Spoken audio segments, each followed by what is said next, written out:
President Trump, in his first televised interview of his second term, says he wants to go to North Carolina, the hurricane-torn region, before he visits Los Angeles to look at the wildfire damage.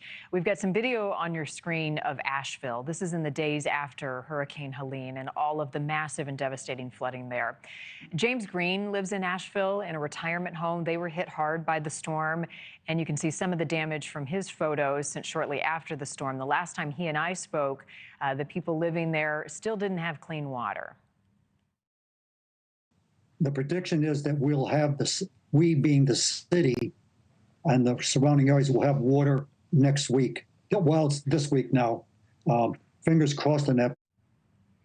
James is back with us this morning. Sir, I appreciate you coming back on. President Trump says he thinks that the people of North Carolina were forgotten during this storm by the last administration. Do you feel that way? He probably has a lot more input than I have, but from my look to see around town, we were hardly ignored, especially by FEMA and the Red Cross. The work they did was just fantastic. A lot more people would have died if they hadn't been here. So no, I don't feel ignored.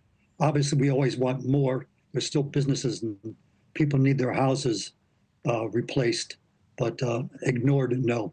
Okay, well, that's good news to hear. As you look around at the damage, what are the big challenges right now as you see it?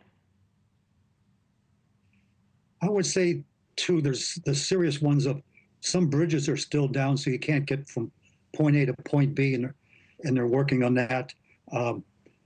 And some of the roads are still difficult to drive on, especially if you're outside the city limits. Those folks out in the what they call the hollers, they have a tough road to go, pun intended. Around here, it's just kind of depressing. There's logs and trees down. We lost 40% of the trees in Asheville. That's a lot, obviously. And so they pushed it off to the side of the road so cars can pass, but you still look at that stuff every day, and we're hoping to get back to normal in the not too distant future. I seem to recall the last time we spoke, some of the staff members where you are had lost homes or were dealing with damaged homes. How are they right now? I would say it's 50-50. Some of them have gotten a new home, probably had to pay a little bit more money for it, or maybe a lot more money. And then 2 or 3 or 4 of them have been giving, we have some vacant apartments here, and they were allowed with their family and kids to move into those temporarily. So it's 50-50. But they've all got a roof over their head and a place to eat and get back to their life. This was hopefully a once in a lifetime and perhaps even more than that type of storm, but the nature did show us that we have to be ready for anything. What do you think has been the biggest lesson James learned as you've dealt with the aftermath of this flooding? Probably watch out for overconfidence, because like you say, was, if not once in a lifetime, once in 1,000 years.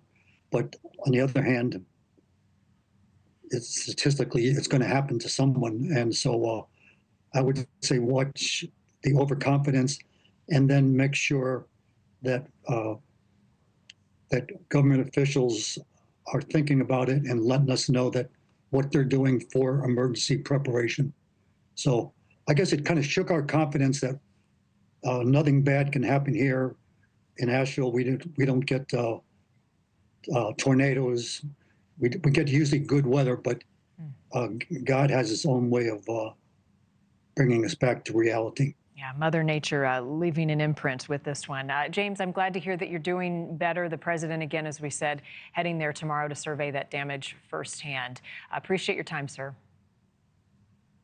Thank you, Marni.